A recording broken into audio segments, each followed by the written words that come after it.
Hi guys, and welcome to my channel. Today we're going to review the new Puma fast-trac Nitro 4 in this beautiful park. I purchased these shoes because first there was a good discount on Start Fitness website, 20% off.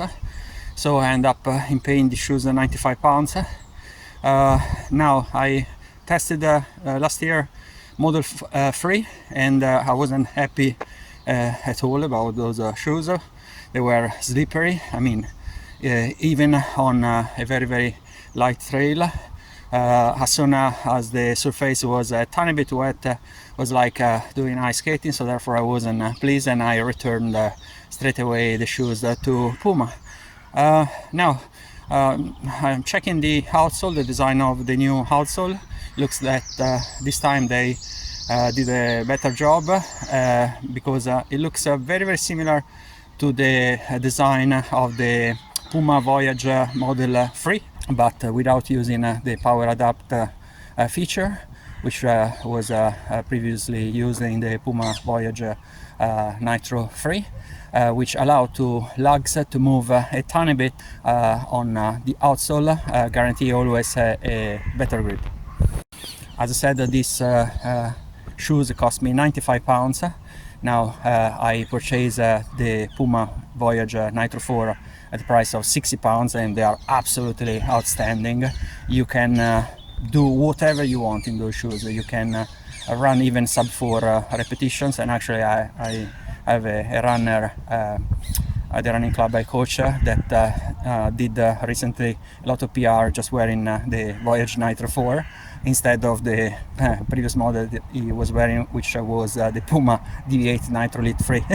just to have an idea. Starting from the upper is an engineer mesh, which allows something like a very good breathability, but at the same time it's quite stiffer than the knit used, for example, in the Puma Nitro Voyage 4. They use this technology called power tape that basically secure your foot inside the upper, avoiding any kind of possible slippage. The tongue is padded, so you don't have any discomfort at the neck of your foot. Now I checked the specifications on the Puma website, and they say the heel stack is 32 millimeters with apparently a heel drop of 12 millimeters, but also they reported as well the forefoot stack, which is 23 millimeters. So therefore, in theory, the heel drop should be 8 millimeters, not 12. I've already mailed the Puma customer service asking for clarifications because, again, in my opinion, the heel drop is 8 millimeters, not 12 as reported. Comparing to the Puma Voyage Nitro 4, the heel stack is 38 millimeter with a kind of heel drop of 6 millimeters. Regarding the midsole, they use nitro infused TPE, which is bouncier than EVA, and but I must say that in the Puma Nitro Voyage 4 the midsole is a tiny bit soft. It has a better shock absorption, but at the same time feels alive under your feet, while this midsole feels dead. Regarding the outsole, basically they use this technology called Puma Grip ATR, and again now I want to test this outsole on wet surfaces because as I said, the Model 3 was a disgrace. Literally I was slipping on the day it's been raining before the test, and I was slipping, striding basically on wet tarmac. So therefore, you know, I just let you wonder what happened when I was on wet grass or dash a tiny bit of mud. I hope that they sort this problem out, because it was the main thing about Model 3. So the thing that literally turned me off was exactly this thing, something slipping on tarmac, on wet tarmac, on a pair of trail shoes that supposedly should allow to do both. Talking about the weight on my digital Outsole scale, they are 286 grams, while the Puma Nitro Voyage 4 are 276 grams. So therefore there is a difference of 10 grams. Now the test is always the same. It's a nearly 2K loop running on tarmac, gravel and grass. Listen to the sound. It feels that the outsole is made of plastic, not of rubber.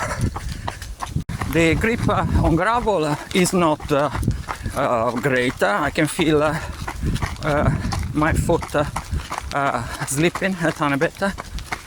So yeah, I can already feel a bit of difference compared to the Voyage Nitro 4. I'm on clay now, and the surface is very hard, but yeah, I can feel my foot slipping a tiny bit.